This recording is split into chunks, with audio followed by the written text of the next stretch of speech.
You see, the problems that we face in the Western world today in terms of Islamic terrorism or extremism, we need to understand where it started. I'm talking about 1979, when an Air France plane brings in a gentleman all the way from France and they land in Tehran. I'm talking about Ayatollah Khomeini.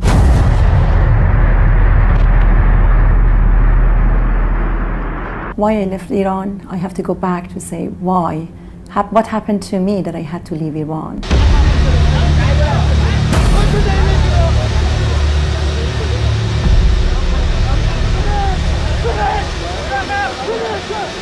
He came here as the so-called savior of the Iranian people, and he stole a revolution.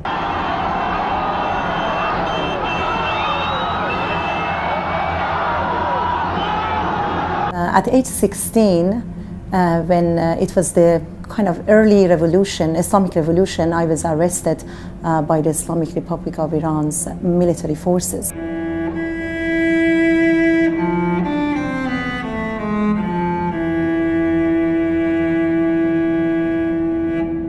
And instead of the Iranian people finding liberty, freedom, and personal expression of their views without fear of death, we ended up with tens of thousands of Iranians being killed, many murdered in the subsequent war with Iraq. And instead of finding freedom or democracy or liberty, we found that Iran, a great civilization, ended up under the worst possible oppressive dictators that have ever lived on this globe, which hang and kill people at will. And I was imprisoned for 18 months, and I went to Evin prison.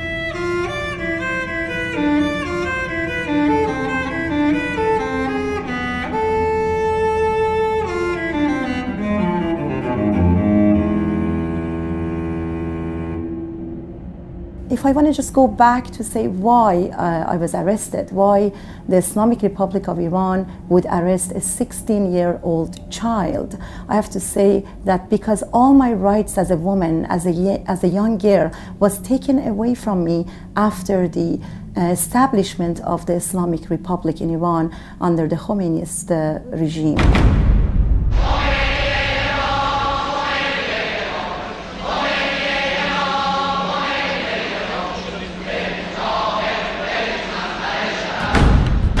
So when I came out of the prison, I was not allowed to obtain my further education. So that was the main reason that my parents decided to move out of Iran in 1984, end of 1984-85.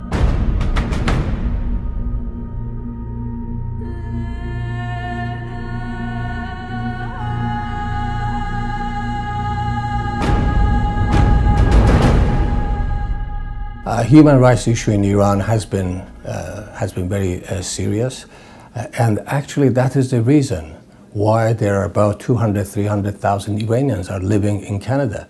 That is the reason why 5-6 million people, Iranians, from all walks of life, they have left their country. The only reason that I really felt like Canada is a very good place was because of equality, inclusiveness, and the so-called multiculturalism, which is like really openness for all the nations. And there was no systematic racism in Canada as it was in the rest of the Europe.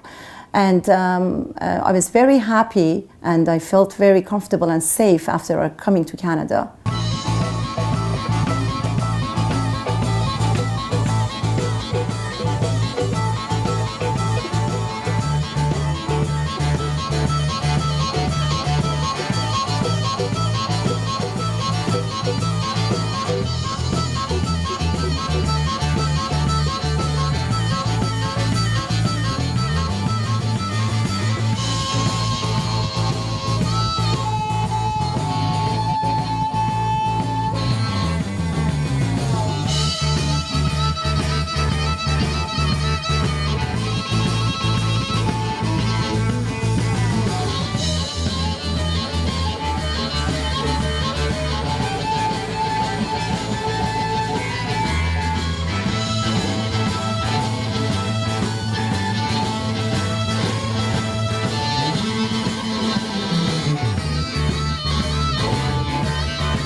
Due to some work situation, I had to be transferred to British Columbia.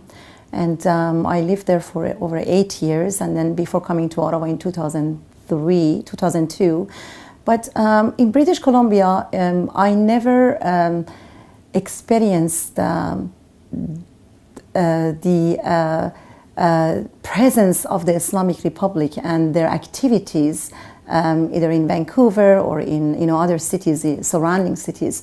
But as soon as I arrived in Ottawa, because of the presence of the Islamic Republic's embassy, I noticed that how active they are.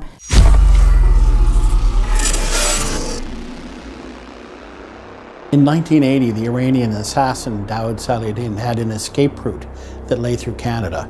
Canada was used as a bridge for the Iranian government.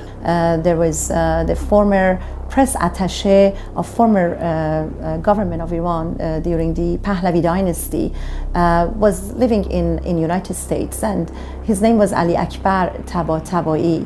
The Islamic Republic of Iran trained and recruited an African American to go and just assassinate him. And that was during the chain assassination, which was inside of Iran and also in Europe. This happened in America, in United States.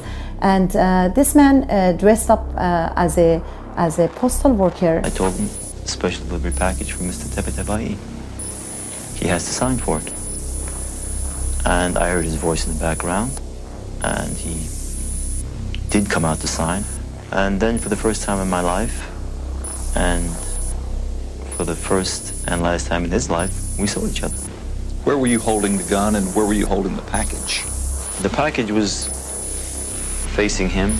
The second package was beneath that package. I have them in my hand. With one hand? With one hand. In this bottom package, there's a pistol, and it's held flat. And 3 times point blank range. You squeezed 3 shots? 3 shots. Did you see them hit the target? I saw his clothes jump and the dust jump out of his clothes. And any words said? No, nothing was said. Just our eyes locked. And he gave me the very strong impression of a man who was expecting to die.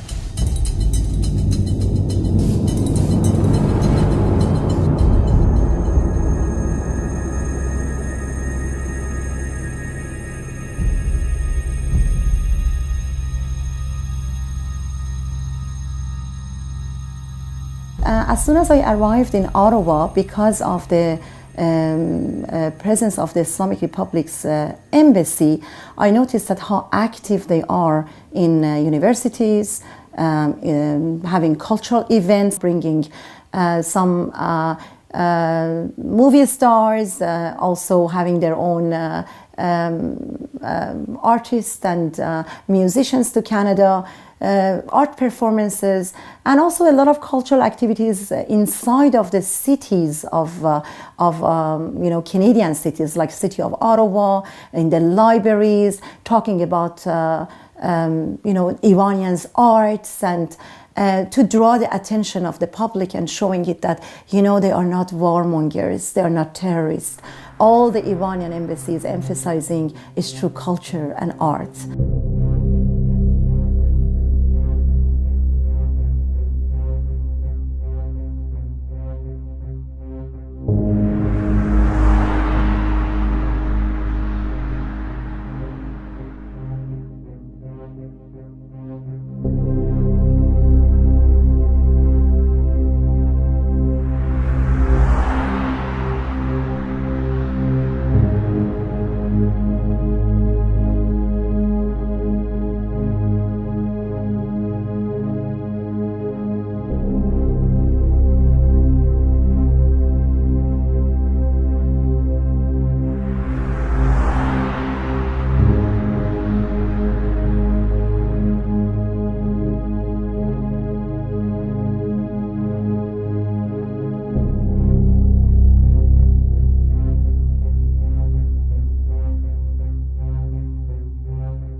Iranian embassy in Ottawa was very active throughout the country.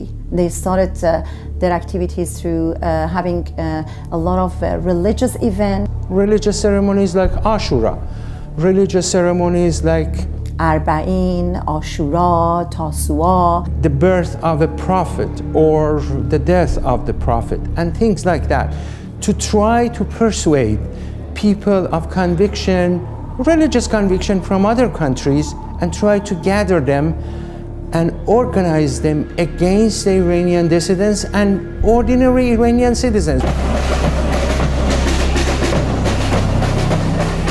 چرا ما الان اینجاییم و چرا داریم تظاهرات میکنیم؟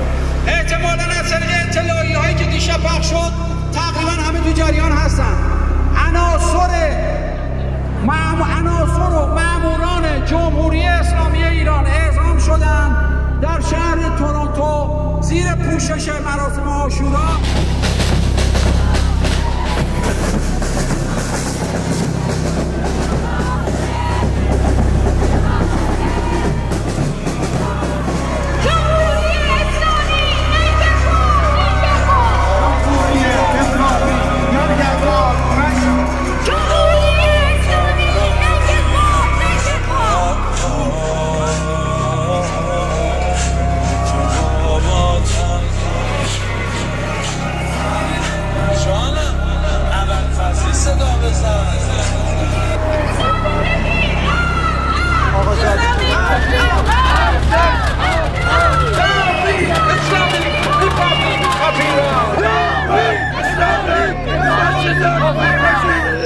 You see, there's another aspect of Iranian embassy and Iranian intelligence that works out of the Iranian embassy, even when they don't have an embassy here.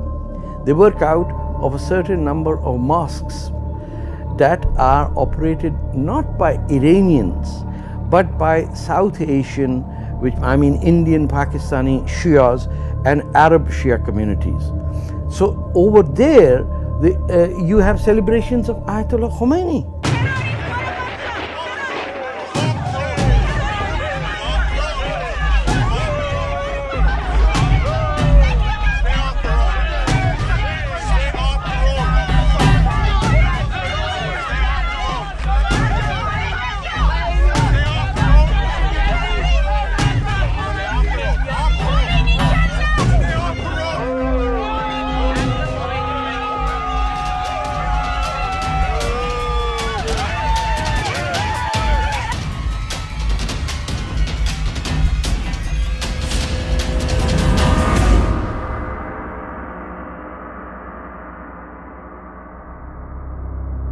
Chain assassination started shortly after the revolution. So all the dissidents and the opposition leaders, they were murdered. Mr. Bakhtiyar, Oveisi, also the Mykonos killing. Aside from other political figures and leaders who have been assassinated in Europe, we've seen two major assassinations of Kurdish political leaders, one in Vienna in 1989 and one in Berlin, famously known for Mykonos trial in 1992 against Dr. Abdurrahman Qasimlu and Dr. Sharif Kandi, who were assassinated by the Iranian emissaries along with their aides at that time. So we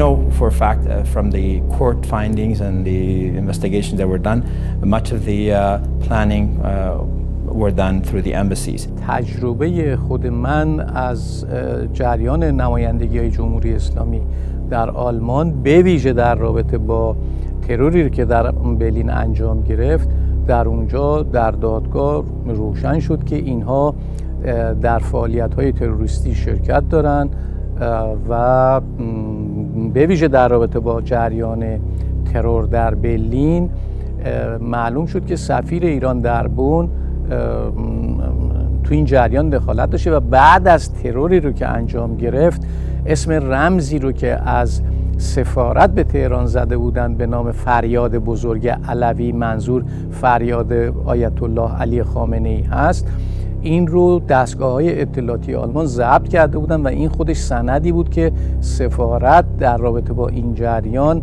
دخیل است. There was a killing of multiple individuals who were in dissent from the policies of the Iranian government. This was the equivalent of a contract killing. There was Iranian representation in Europe, extensive in Europe. And we've seen so many other things like this. The most common question is, why is the Islamic Republic of Iran supporting terrorism internationally, globally? The reason behind it is simple, because the Western government has supported the Islamic Republic of Iran to come to power right from the beginning of their establishment. Fear of Russian, they have supported the Islamic Republic of Iran, and now they have withdrawn their support from Islamic Republic of Iran, and that made the Islamic Republic of Iran to do whatever is possible to gain their validation, to gain their power, to become the lead country in the Middle East. For that reason, simply they do anything if it's possible to commit a crime, mass crime in the West. They are willing to do so in order to regain this support from Western country.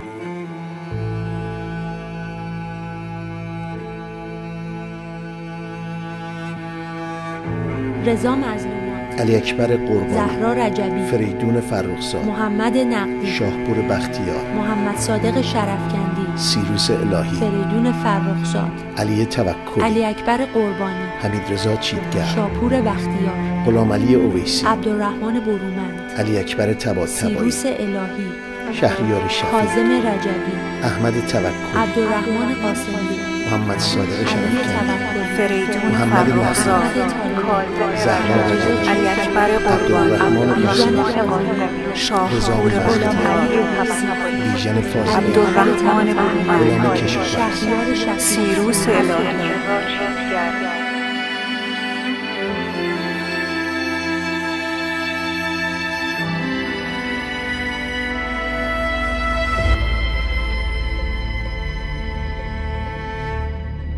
After many years, 1993, Iran heavily recruited and trained one of its own, Mr. Mansour Ahani. He arrived in Canada, made a refugee claim, which was not unusual. But at that time, we were really wide open. And fortunately, the intelligence department of the Canadian government in that time, they were informed about Mr. Mansour Ahani, that he was planning to murder. We have been asked this question, and I personally have been asked these questions, that do you think the diplomats will engage in terrorist acts?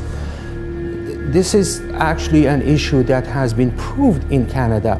When we saw the case of Mansour Ahani, he was an Iranian government agent that was sent here to do some killing.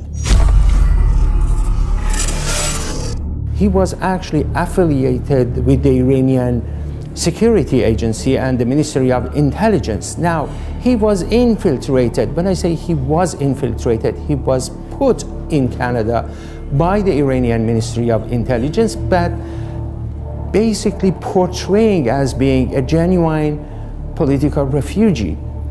And eventually he was deported back to Iran.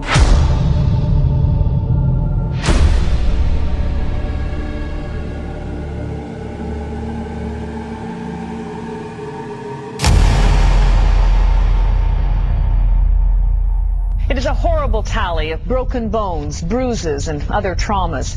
A litany of injuries suffered by Zara Kazemi, a Canadian journalist who died in Iran.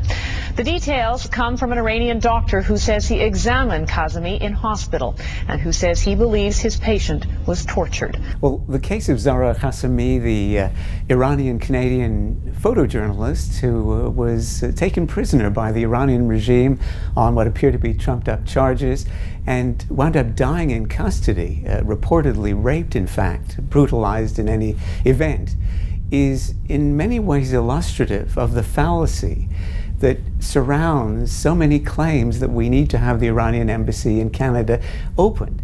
there was an Iranian embassy in operation. With me, for all my life during the past 10 to 15 years, over and over, I'm thinking about that night when I was emergency room physician and they brought in someone from Evin prison, a lady, 54-year-old, beaten to death, raped, and every time I think I owe her. I owe her to be her voice. I think all of us, we owe her. And we owe all the people, voiceless people, who captured in Iranian regimes as a hostage.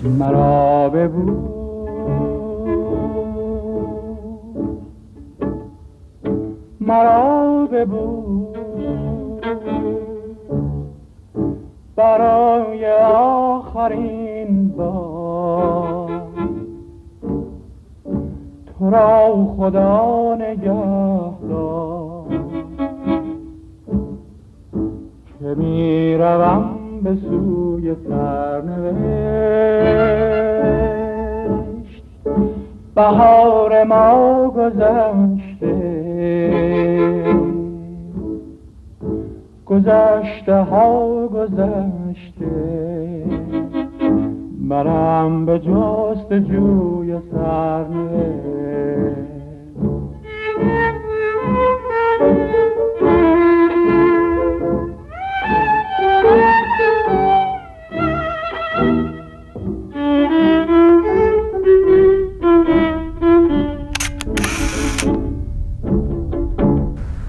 At the end, I just want to mention, even personally, I don't feel safe if they come back here as a full opening their embassy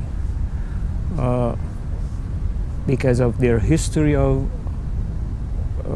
violence against Iranian people around the world and history of more than 300 assassinations they done during past years. And because I think I challenged them. I challenged them personally as focusing the Mrs. Kazemi's case. I was eyewitness from inside. I came up and I gave my testimony to the world. And they are angry with me and they can do anything.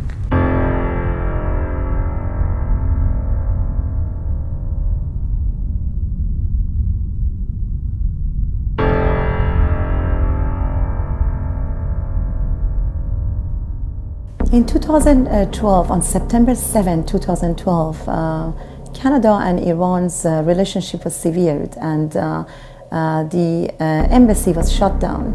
Our government, the Harper government, closed the embassy in Tehran in 2012 for a number of reasons. First and foremost, at that time, it was to protect our foreign service staff at the embassy. Ever since the attack on the British embassy last year, I have been increasingly concerned about the safety of our diplomats. This is a regime that, among its many wrongs, does not respect normal practices of diplomatic community and protection. And given that regime on so many angles, whether it's its nuclear program, its support for Assad, its anti-Semitism, its support for terrorism, it just becomes worse and worse and worse. As well as violation of the rights of diplomats in Iran. I mean, they see that, you know, they took the American diplomats hostage, they put fire in the Saudi Arabian's embassy, they attacked British embassy, and those nasty things that happened in Tehran. What began as a protest outside Britain's diplomatic headquarters in Iran became an assault on what demonstrators called a den of spies.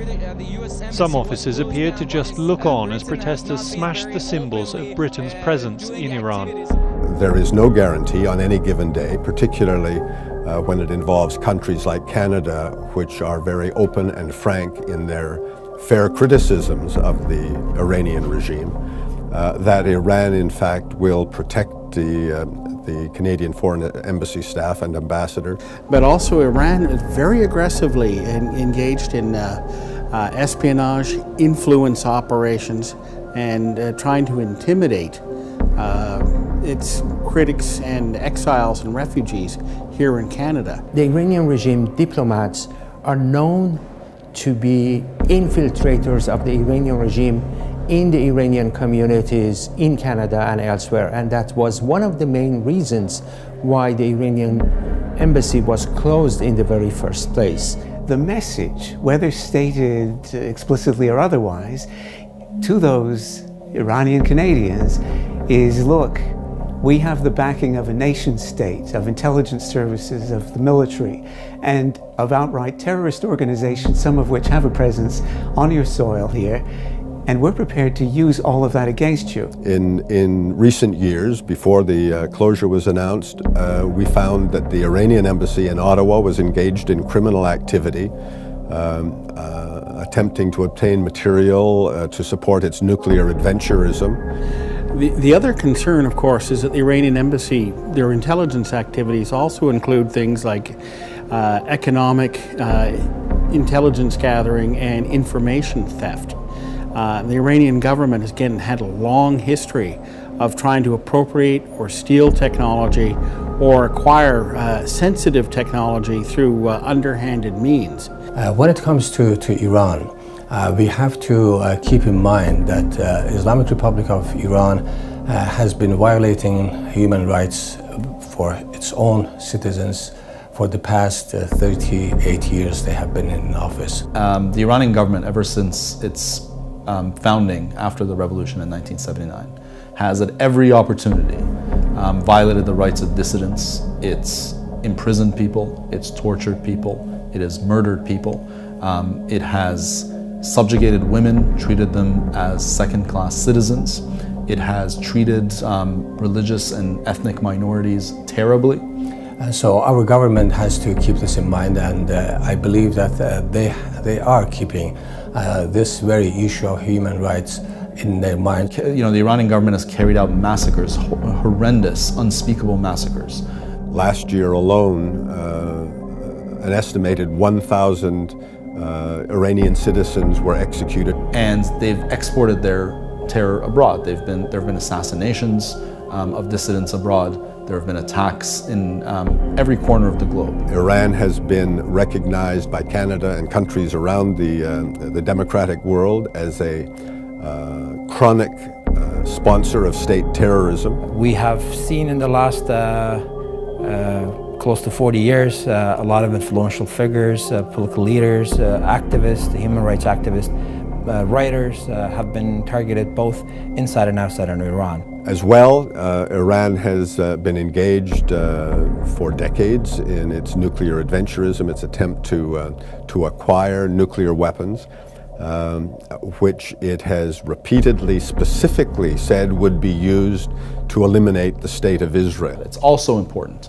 that we not think of these violations as things that have happened in the past and that the problem is now over. The very people who are responsible for these massacres, the very people who are responsible for these violations of human rights, those people are now in charge, even though some of them pretend to be reformists in nature.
And Canada says it is ready to resume diplomatic ties with Iran after a 4-year hiatus. Canadian Prime Minister Justin Trudeau said he would discuss the resumption of Ottawa-Tehran ties at a cabinet meeting in the coming weeks. Canada's foreign ministry also said that Ottawa will decide whether to allow the country's companies to join U.S. and EU firms rushing to do business with Iran.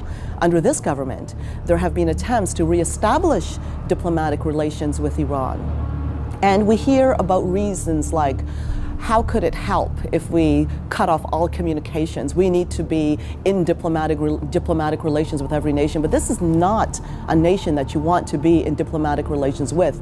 You need to have knowledge what's going on in that country, but to be dealing with that country and to be actually exploring areas of trade. What we're doing in Canada now is that we're opening the door for the expansionist regime to have more input. It is almost like saying we need Hitler to come here so that we can have an embassy of Nazi Germany so that we can bring peace. These people are there as bloodthirsty medieval monsters who would want to destroy Western civilization. Why do we need an Iranian embassy to come here to make their job easy? We need to pay attention to the politicians in this country who have no conscience. Basically, they're getting paid. They're getting paid big dollars by the Iranian regime to expand into the country of Canada. How would you feel to have the representatives of the state sponsor of terrorism, representatives who are members of IRGC and Quds forces, to come to Canada and to freely walk in our streets? And we need to hold our politicians accountable. We cannot let them go ahead through the Trudeau government and lobby any kind of negotiations with Iran under an umbrella of business, because it's being marketed very cleverly as a business opportunity for Canada. But really speaking, it is an opportunity for Iran to infiltrate this country according to the aspirations of that regime. And we don't want, people coming from Iranian officials coming to Ottawa under the protection of diplomatic immunity as a diplomat and then acting as a spy for Iranian Canadians who are living here, who have basically escaped the regime. On the other hand, the opening of potential reopening of the Iranian embassy in Ottawa would would give Iran again the Revolutionary Guard and its criminal tentacles the opportunity to use a North American base to pursue further criminal activity. There has been concerns voiced from the dissidents that they don't feel safe. Why is it, and how could it be that there are any individuals living in our free land that is not feeling safe? This is a travesty, and it is criminal to think that these are the kinds of conditions that Iranian dissidents have to be living in our very country. To be watching your back in Canada, that is something that is unheard of. There are 300,000 Canadians of Iranian origin, and a lot of them are critics of the regime. And the Iranian government is already clearly showing signs that it wants to bring people in here to shut them up one way or the other. The Iranian government and the Iranian embassy here was, I would say, fairly busy in trying to infiltrate the Iranian community here, trying to observe what activists were up to, trying to ensure that there was no sort of collective opposition to the Iranian government. Right now, we are facing a greater danger from the Republic of Iran than we have ever faced before. With the nuclear treaty, all of the frozen assets have been cleaned up, and the Republic has billions of dollars to spend on terrorism, on aggressive intelligence work, and on hunting down and intimidating critics of the country wherever they can be found. And we know that the Iranians will try and shove all manner of people here. And is the Canadian government going to assure Canadians that Iranian regime is not going to harm them? Is there any assurance? Let's not talk about my own safety. We can talk about the 35 million Canadian safety. The Trudeau government are misguided in their decision, their promise to reopen the Canadian embassy in Tehran, the Iranian embassy in Ottawa, and to reestablish full diplomatic relations with Iran now is completely misguided. It's wrong. And I'm hoping that the government, as the new ministers and the Prime Minister are briefed by our country's security authorities, will come to realize that this is not the time to reopen the embassy. Please do not confuse the Islamic Republic of Iran with Daesh. They are one. Please do not confuse people by distinguish the Islamic Republic of Iran from Daesh or ISIS. These are one. See, you have to understand this, that if today the Islamic State and ISIS are the problem, the godfather of the Islamic State is Ayatollah Ruhollah Khomeini. Without him introducing the notion of the Islamic State, there would never have been the possibility of the calamity that has spread, and for Baghdadi and Bin Laden and all these other small tin-bit players of Boko Haram and Al-Shabaab and even now Al-Qaeda in Bangladesh. All of these can be traced down to that one simple step taken by Ayatollah Khomeini from the Air France plane on the soil of Iran, which he destroyed as a civilization. And it will take centuries to recover of how much damage that one man has created. We just don't need his embassy to be on the soil of Canada.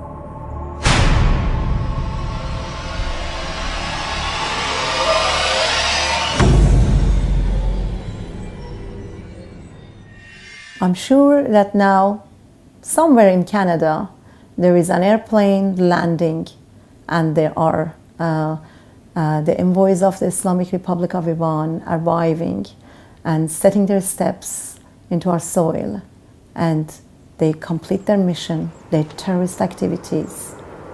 Just so simple.